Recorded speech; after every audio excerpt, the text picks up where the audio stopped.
Ernest Muçi vazhdon të ketë të paqartë të ardhmen e tij në kampionatin turk. Futbollisti është huazuar me të drejtë blerjet e Trabzonspori, por për momentin nuk ka sinjale konkrete të transferimit të tij përfundimtar nga radhët e Beşiktaşit. Në një emision sportiv është diskutuar situata e sulmuesit dhe arsye pse gjithçka ka mbetur për momentin në vend numero. Gazetari turk Hasan Tunçel fillimisht tregoi këndvështrimin e tij se në klub kishin dyshime për vijimsinë e Muçit.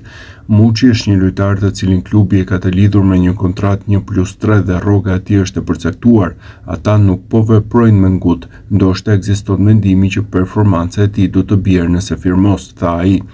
Por bashkëbiseduesi i tij në studio, Serkan Genç, shpjegoi se Muçi nuk ishte një prej lojtarëve të tillë. Ndonjëherë lojtarët nuk kanë vazhdimsi, Muçi është rast special. Ai është një futbollist i cili mund të nënshkruajë një kontratë kur të dojë. Fatih Tekke do të marrë vendimin në fund të sezonit. Drejtuesit e Trabzonsporit do të merren me aspektin ekonomik. Sipas mendimit tim është e drejtë të mos nguten, e kanë mundësinë ta bëjnë një gjë të tillë. Fakti që nuk nguten është çështje zgjedhjeje. Muçi ka dhënë një kontribut të ngjashëm te Trabzonspori, kishte raste kur ka shpëtuar edhe nga humbja, tha Genç. Ernest Muçi po kalon një moment fantastik në karrierën e tij, duke qenë njëkohësisht një nga lojtarët më të dalluar me Trabzonsporin.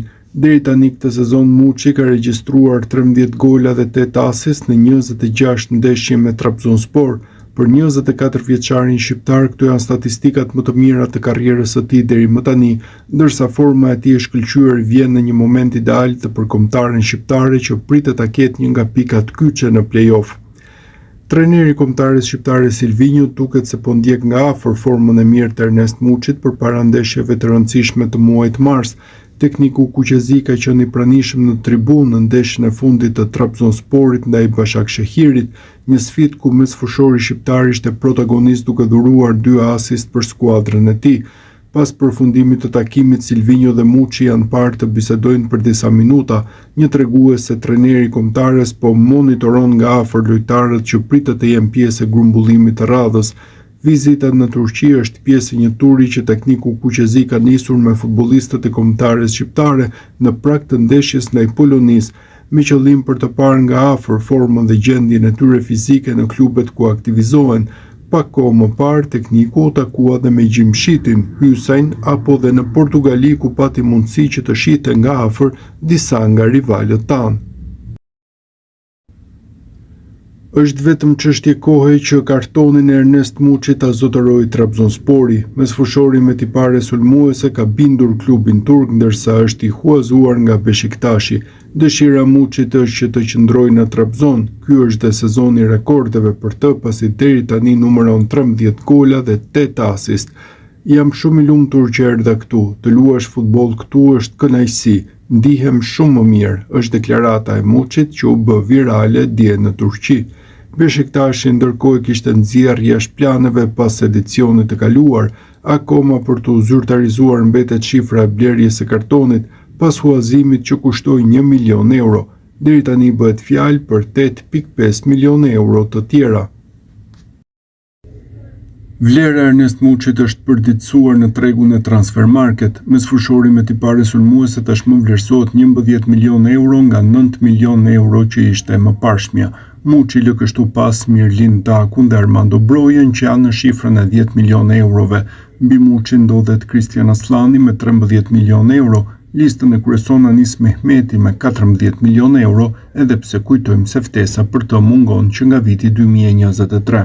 Sa i përket lojtarëve të Trabzonsporit, Muçi është po ashtu i treti në listë. Mbi të qëndron mesfushori 19 vjeçar Kristinao Oulai me 17 milion euro dhe Andre Onana me vetëm 12 milion euro. Kjo tregon se edhe në treg Muçi po bën diferencën. Këtë muaj pritet rikthimi i tij te kombëtarja.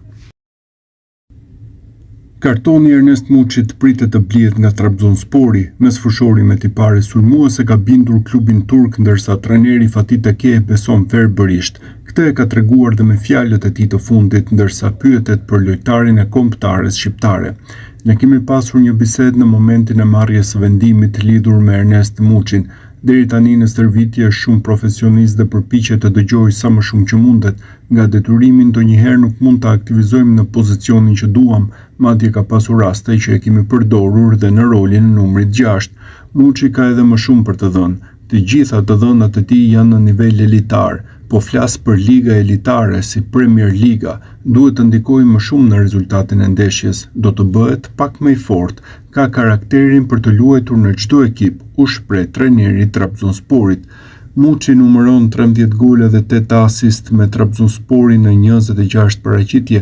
Për 24 vjeçarin është një sezon rekord sa i përket statistikave, i huazuar nga Beshiktashi, po kalon një nga momentet më të mira në karrierë. Sajmir Patushi, ish mesfushori i Tiranës, ka skanuar në emisionin Studio Sport të Vision Plus formën e të sulmuesve të Shqipërisë aty ku bie në sy Ernest Muçi. Kush mendon se Silvinho do hiqë dorë nga lojtarë që i ka besuar gjatë kualifikueseve dhe do marrë të rinj si Muçi apo Mehmeti e ka gabim. Për mua Silvinho është strikt i Seferit, Hasanit, Bajramit, kushdo që do të spikas tjetër nuk do bjeri në sy të trajneri. Në asnjë ndeshje nuk kam parë që Muçi apo Mehmeti të jenë 90 minuta në fushë. Nuk mund të themi se këta që ka ftuar trajneri brazilian kanë qenë kryevepër, ndërsa Muçi e Mehmeti më të mbaruarit. Si do ja marrësh më të mirën lojtari duke futur 20 minuta në fund? Trabzonspori dhe trajneri i tyre përshtat ekipin vetëm për Muçin. Ky futbollist bën çdo ndeshje magji dhe ne nuk e përshtasim dot, sepse jemi strikt të Seferit. Kartoni Ernest Muçi do të zotërohet nga Trabzonspori shumë shpejt. Klubi turk pretendon se shuma 1 milion euro e huazimit do të zbritet 8.5 milion eurove për të paguar më pas kartonin e plot. Prej kohësh për Muçin është treguar interes nga Premier Liga, më konkretisht edhe sot është konfirmuar se janë dy klube emrat e të cilëve nuk bëhen të ditur. Trabzonspori po shqyrton një plan që do të vlente miliona euro, fillimisht për të blerë kartonin e mesfushorit me tipare sulmuese, pastaj për ta shitur. Muçi është një ndër lojtarët e kombëtarës që po kalon formën më të mirë. Deri tani janë 13 gole të shënuar dhe 6 të tjerë të asistuar në 24 ndeshje. Ernest Muçi rezulton të jetë huazimi i duhur te Trabzonspori që ka vendosur të blejë kartonin e mesfushorit me tipare sulmuese. Para se të shkonte në Trabzon, Muçi u përpall me një periudhë të vështirë të Beshiktashi, aty ku edhe trajneri aktual Sergen Yalçin nuk i kurseu kritikat për Muçin. Tekniku i Beshiktashit e shikonte investimin te Legia Varshavës për Muçin si të gabuar, ndërsa shpërthimi i tij te Trabzonspori akoma nuk ishte ardhur. Megjithatë, Erhan Suzgun mendon se trajneri i Beshiktashit nuk i ka ndryshuar pikpamjet e tij. Nuk mendoj se ka shumë mundësi që trajneri Sergen do të ndryshojë mendimin e tij për Ernest Muçin, u shpreh gazetari i njohur sportiv në Turqi. Legjenda e kombëtares dhe flamurtarit Sokol Kushta ka hedhur më shumë dritë për ndeshjen Poloni-Shqipëri në planin taktik, e cila do të zhvillohet në datën 26 mars në Varshavë. Kushta i ka ide të qarta për titullarët në fazën ofensive, sikurse manovrën që duhet të ndjek trajneri Silvinho për këtë sfidë. Për mua në fazën ofensive Silvinho duhet të hedhë nga minuta e parë tredhëmshin Uzuni, Manaj, Muçi, ndërsa Arber Hoxha do duhet ta nisë nga stoli. Pra Rej Manaj do të mbajë detyrën e sulmuesit qendror, ndërsa Myrto Uzuni dhe Ernest Muçi do të mbulojnë krahët. Një tjetër temë shumë e rëndësishme përsa i takon ndeshjes Poloni-Shqipëri në kampin ton përkon me besimin e Silvinhos te grupi. Nëse trajneri ynë do të krijojë autobusin në mbrojtje, do gaboj. Ama nëse ne luajmë me dinjitet, do ja dalim mirë. Elvis Plori në detyrën e trajnerit të Beslidhjes në kategorinë e dytë, së fundmi ishte në një lidhje live me emisionin Megasport në CNN. Plori ka dhënë një rëndësi të veçantë formës së Ernest Muçit në intervistën e tij. Nuk do diskutohet, sulmuesi Ernest Muçi do aktivizohet te Shqipëria që në ndeshjen me Polonin. Mos keni dyshime fare, Silvinho është inteligjent, nuk do e mbaj presionin për vete, por do ja jap të tjerëve. Muçi do jetë lojtari kryesor të kombëtarja kundër Polonisë në Varshavë. Do ndërtohet formacioni rreth Muçit. Arsyetoi se ai do të luajë pas pykës.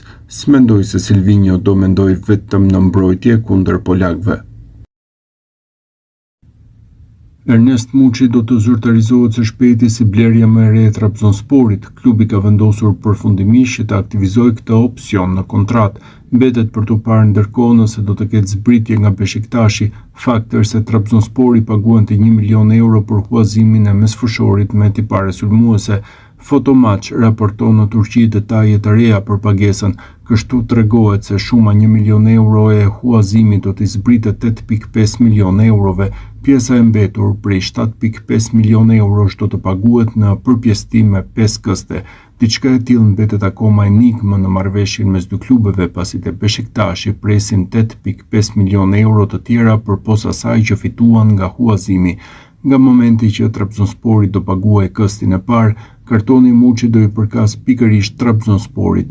Vetë lojtari kombëtares ka kërkuar qëndrimin në Trabzon, ndërsa nga fundi i muajit nëntor dhe deri tani numëron 10 gola.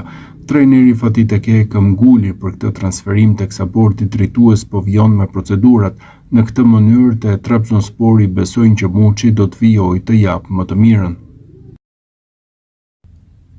Ernest Muçi do i përkas Trabzonsporit duke filluar nga edicioni i ardhshëm. Haber.ts raporton së fundmi se klubi ka vendosur përfundimisht që të blejë kartonin e shqiptarit me tipare sulmuese. Trabzonspori do e paguajë me disa këste detyrimin ndaj Beşiktashit, por kësti i parë që do të sjellë edhe zyrtarizimin e lëvizjes do të transferohet para përfundimit të sezonit. Për huazimin e Muçit kujtojmë se u derdhën 1 milion euro në arkën e Beşiktashit. Nga fundi i nëntorit Muçi është kthyer në lojtarin më produktiv për ekipin e Fatih Tekke. Trajneri i Trabzonsporit ishte ai që këmbguli më tepër të drejtuesit për lojtarin e kombëtares shqiptare. Trabzonspori mund të zyrtarizojë blerjen e Muçit së shpejti. Kjo do të ishte dhe lëvizja e parë zyrtare për sezonin 2026-2027. Ernest Muçi është kthyer në idhullin e ri të tifozëve të Trabzonsporit, të cilët kanë parë se si sulmuesi shqiptar në këtë sezon me golat e tij po mban skuadrën në garë për pozitat e kreut në kampionatin turk, dhe veprimi i fundit i Muçit i ka gëzuar pa diskutim ata. Në javët e kaluara kishte shumë diskutime se pse Muçi nuk ishte aktiv në rrjetet sociale që nga momenti kur ai kishte mbërritur te Trabzonspori. Tifozët e shihnin këtë si një sinjal se ai po mendonte largimin nga klubi gjatë verës për t'u rikthyer te Beşiktashi, por vetë Muçi duket se i ka qetësuar këto zëra. Futbollisti ka fshirë nga Instagrami pjesën më të madhe të postimeve që kishte në periudhën kur luante te Beşiktashi, ndërsa ka ndryshuar dhe profilin e tij duke vendosur një foto me fanellën e Trabzonsporit. Në një ristrukturim i vogël, por që ka bërë të lumtur tifozët e Trabzonsporit, të cilët tani thjesht shpresojnë që ai të vazhdojë të ruajë formën e shkëlqyer që ka treguar në 2 muajt e fundit. Ernest Muçi mbetet një çështje mjaft e rëndësishme te Trabzonspori. Klubi turk është bindur nga aftësitë e mesfushorit me tipare sulmuese që u huazua për 1 milion euro nga Beşiktashi. Trabzonspori gëzon të drejtën e blerjes, megjithatë deri tani drejtuesit po përpiqen të ulin shumën në fjalë sipas raportimeve në Turqi. Janë plot 8.5 milion euro që duhet të paguhen nga Trabzoni për të zotëruar kartonin e shqiptarit. Te Beşiktashi ndërkohë nuk po e mendojnë as pak që të negociojnë shifrën e shitjes, kjo pasi Muçi po shkëlqen prej 3 muajsh duke qenë lojtari më produktiv. Trajneri Fatih Tekke dhe drejtuesit dukshëm janë bindur nga performancat e Muçit. Te Beşiktashi po ashtu janë të vetëdijshëm që klubet e tjera do të trokasin në derë për të siguruar shërbimet e Muçit. Thuajse e sigurt është që në ver do të ketë një transferim të përhershëm te Trabzonspori ose në një klub tjetër. Kjo pasi kontratat e Beşiktashi përfundon në vitin 2027 dhe turqit nuk do të rrezikonin që t'u largohet pa përfituar. Ernest Muçi nuk u vlerësua asnjëherë sa duhet te Beşiktashi, për këtë dhe u huazua te Trabzonspori ku po shkëlqen. Dje shënoi ndaj Fenerbahçes dhe pavarësisht humbjes së Trabzonit, ishte ndër më të mirët në fushë. Trabzonspori pritet të paguajë 8.5 milion euro në fund të sezonit për të siguruar kartonin e Muçit. Gjatë kësaj kohe nuk ka munguar interesi nga Anglia dhe vendet të tjera në Europë, ndërsa te Beşiktashi kanë filluar të pendohen. Nëse Trabzonspori e merr Ernest Muçin, ata do ta shesin atë për 30 milionë euro, ishte deklarata e bujshme e Bülent Uslu pas ndeshjes së djeshme. Uslu është një tifoz i Beşiktaşit dhe komentator i njohur sportiv në Turqi, jo vetëm kaq, pasi është dhe antar i klubit duke pasur të drejtë vote në asamble dhe angazhohet me çështjet e klubit, edhe pse nuk është pjesë e stafit drejtues apo menaxherial të ekipit. Ernest Muçi shënoi dje ndaj Fenerbahçes dhe për të ishte goli 13 sezonal me Trabzonsporin. Tashmë lojtari i kombëtares shqiptare ka barazuar numrin e golave që shënonte në sezonin 2023-2024, ndërsa e niste te Legia Varshavës dhe e mbyllte me Beşiktaşin. Goli i tij erdhi që në minutën e 6. Ky ndërkohë është dhe një rekord për këtë sezon te Trabzonspori, pasi rezulton goli më i shpejt. Vetëm 30 minuta në fushë ju dhan Muçit te kombëtarja në vitin 2025. Mbetet për tu parë nëse trajneri Silvinho do të ndryshojë këtë vit.